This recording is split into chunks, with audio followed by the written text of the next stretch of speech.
One of the best ways to get extra texture on your layout is to look around for some non-scrapbooking things that you can add to your layers, or even use as a stamp or something to add some texture, either in terms of mixed media or actually putting the product right onto your scrapbooking page. So I always hold on to a little bit of bubble wrap, especially bubble wrap that is unusual sizes. So I've got this teensy weensy little bubble wrap that I've been holding on to use as like to stamp on a background. And then I also have this fruit wrap. These are what Asian pears come wrapped in to make sure that they don't get bruised. And so I thought that these would make interesting stamping materials. They would also make interesting texture for your layouts. Like you could cut this up and put it in between pages, and you'd see the little pieces popping out. Especially, it would look especially nice on white. So I have those. And then this is some shelf liner that has this really interesting texture on it, and it's like a matte. It's not shiny, but it's plastic. It's a little bit foamy on the edge. And so this would add texture as well. This would be a nice alternative to putting a piece of white paper behind something. You'd just see the edges of the little lines, and it would just add that much more texture. And it absorbs the light a little bit differently than paper and plastic do. So that's one way to add texture as well. And then this is another kind of shelf liner that adds texture and dimension to your project if you wanted to use this. Again, you could use either of these things as either a stamp for a mixed media texture background, or you could use it as a layer itself. I'm going to talk specifically about using mixed media separately, so I'm not going to mention it too much right now. Corrugated cardboard is another thing that I often use in my layers, and so this is what it looks like, obviously with some of the outer layer peeled off, and that just adds even more texture. You get the texture of the bit of remaining paper, but also the wobbly lines inside. And this looks especially nice painted a color. You can prime it with gesso and then paint it either white or a color. I also always keep this kind of whitish packing paper that when you order things online, different things sometimes come packed in this kind of a paper. They also sometimes come packed in craft paper, but I especially like this whiter, it's almost like a grayish color. It's very nice for your layers because it's thinner than regular paper. I would say it's a little bit more than tissue paper, a little bit thicker than tissue paper, but thinner than something like, let's say, computer paper. So you can really add lots and lots of layers of this without being too bulky, and it just adds another texture, another kind of texture to your project. I also have these old bags for my Studio Calico kits. Boy, I've been hanging on to these for a long time. I used to use the Studio Calico bags that their kits used to come in on my layers constantly. I've stopped using them through the years just because I was using them so much I felt like I needed a break, but I did hang on to a couple of old bags. What I like about it is that you get the texture of the edges is a little bit different. It's like a pinked edge almost, where the paper was cut. It's like a manufactured edge instead of a trimmed or a torn edge. And of course you get the crinkles in the bag where it was wrinkled up and that sort of thing, and that adds nice texture to your page. Any kind of paper bags that you get from gift shops, or like I find when I'm traveling and I'm in little touristy shops, they will often put your purchases in a cute little bag like this, and so I always hang on to these because they add nice dimension and texture to your page. We replaced our coffee maker, so I have this whole big package of coffee filters that we don't have any use for anymore, and I love to use coffee filters for my layers. I've used them in the past on mini albums and mixed media projects. But what's really nice about coffee filters is that the paper that they're made out of is very, very thin, and it's almost like a cottony, it's paper, but it has texture in it, like you can see that it's a bit mottled. And then of course this sealed line provides an even different kind of texture if I were to use this in my layers. So coffee filters are wonderful sources of texture.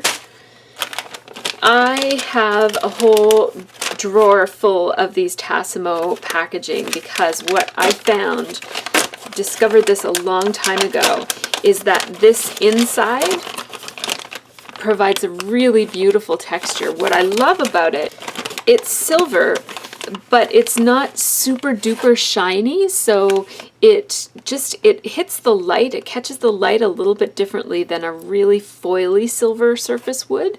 So I love this silver, and I have used this. This looks beautiful when you run it through an embossing folder, or if you run it through a die cutting machine to cut out some silver elements, and it's almost like a whitish silver. It's very, very lovely. I love this for added texture. And even gift bags and stuff like that. My international student had a Victoria's Secret obsession, and so we have a ton of these bags in our garbage that I just pulled a couple of them out of because I thought that the pink stripe was really pretty, and it provides a different texture because it's such a shiny laminated paper that it provides a completely different look than if you were to use pink and a tone-on-tone pink striped paper. This is packaging from Scrapbooking Supplies, but any kind of packaging, especially clothing labels with little cute owls or critters on them or whatever, or really nice typography and that sort of thing, is really nice to hang on to because if it's die cut like this, then that adds even more texture to your page. And then I have this metallic tissue, and I hold on to tissue paper whenever it's interesting, and I always try to have some white tissue paper on hand as well. And then this is just an example of how even something as basic as a napkin can add some extra texture to your project. And if I crumpled it up and then put it on my page, it has even different texture.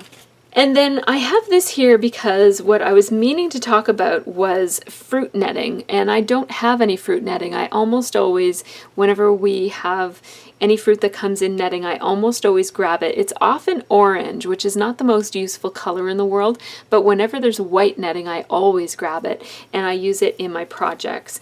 And so this is very similar to the netting that comes on fruit. It's a little bit thinner, and you can get it in lots of different colors. This is just a puff that you can buy. This one is from the dollar store. I do lots and lots of mesh that you can use in lots of different layouts. So if you just bought one, it would go a long way. I've already pulled some off of this and used it on a project. So keep your eyes open in your garbage or in your purchases or just around the house.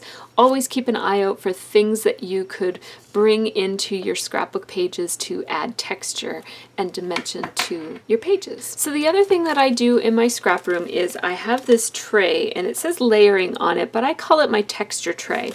And in it, I keep all different things that add various types of texture to my projects. And as you can see, it's really overflowing with stuff. But every time I have something that has texture in it that doesn't kind of fit anywhere else in my scrap room, I just put it in here.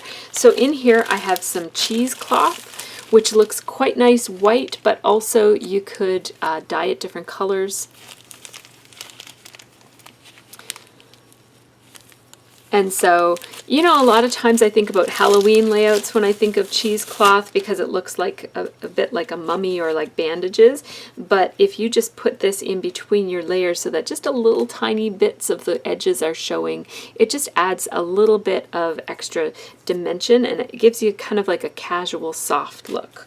I really like cheesecloth, and cheesecloth also makes a really good stamp for just blotting stuff up when you're doing mixed media, because if you blot something up with it, it gives you just this extra texture in the blotted resulting, I guess, media, or the, like if you've picked up paint or something, if you put too much paint on your project, you can just take a piece of cheesecloth and kind of wrap it up into an interesting shape and just blot it off like that. You'll pick up your extra paint onto this, which you can then just throw away, but your resulting paint will have this really interesting crisscrossy pattern on it. So that's another tip for you.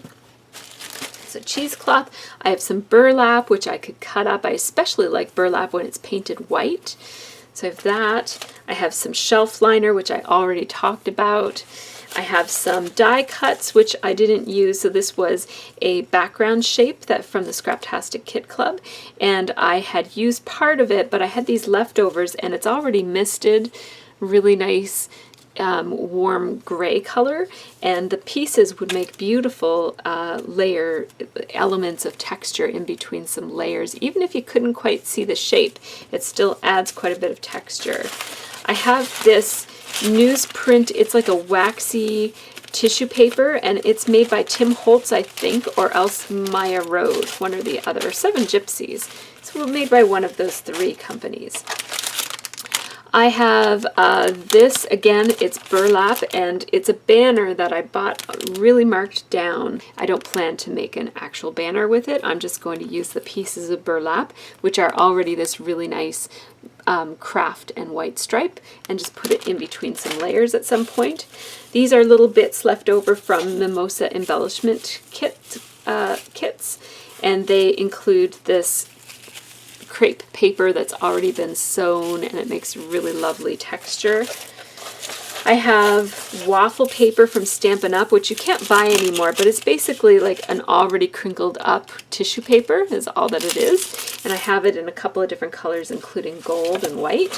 And then I have POW glitter paper from American Crafts, which adds this really nice glittery texture, but it's not so shiny.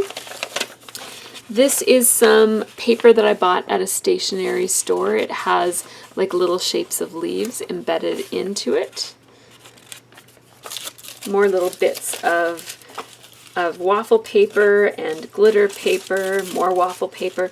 And my husband's a photographer, and I always thought we had, for a while there, we had a ton of these bags, and he gets, I don't know if I kept them or if I threw them away, but he was getting a whole, here's some more of them right here. We had stacks and stacks and stacks of these for different orders that he had made. And so I just took some of them because I really like the texture of white paper bags. You can get them at the pharmacy too sometimes, but whenever I get a white paper bag, I always hang on to it. Even though this one has some prints on it, I still really like the texture that you get when you layer the edge of a white paper bag in between your layers, because you get 2 of the little pinked raggedy edges, and I really like that look. So I keep those as well. This is a piece of denim paper from a scrapbook company. I forget who makes it, but I only used a little bit of it, and of course denim is a really great texture, and you can raid your sewing kit for any other kinds of fabrics that you might have on hand, make great texture. I have more glitter paper. And then again, this is a beaded paper. It's a handmade paper from a stationery store in downtown Halifax. They just have this really cute stationery store that has lots of unique one-of-a-kind papers. This is just a scrap of white that I ran through an embossing folder when I was playing around with techniques, and I thought that it would make a good piece of texture for something rather than throwing it away. This is some plastic screening from a paper making kit that we had, and I thought that would make some nice texture with the little jaggedy edges on it. This is just a different type of notebook paper. It's just a different texture. It's a bit shiny on one side and then not on the other. This is a shimmery piece of paper. I've got some cork. This is some homemade paper, and so that's very textured. We bought a paper making kit, and that screening that I just showed you was part of the kit, and this is one of the papers that we made with it. More glitter paper, some colored vellum, some extra waffle paper. This was a black paper bag that I've cut apart. I've used this several times. It gives really nice texture because it's thinner paper than usual, and it's shiny on one side and matte on the other side. More of that handmade paper from that stationery store. This one has little bits of fluff in it. It's shiny on one side and then matte on the other side. More glitter paper in different shades. Another paper bag, which I love. I got some of these skeleton leaves. I forget what these are called, but they're like a leaf, just the skeleton part of a leaf. And they are beautiful for texture. And more papers from that stationery store, including some eyelet paper. Of course, anything that's fine and embossed and die cut like this is going to add lots of dimension and texture to your paper, to your page.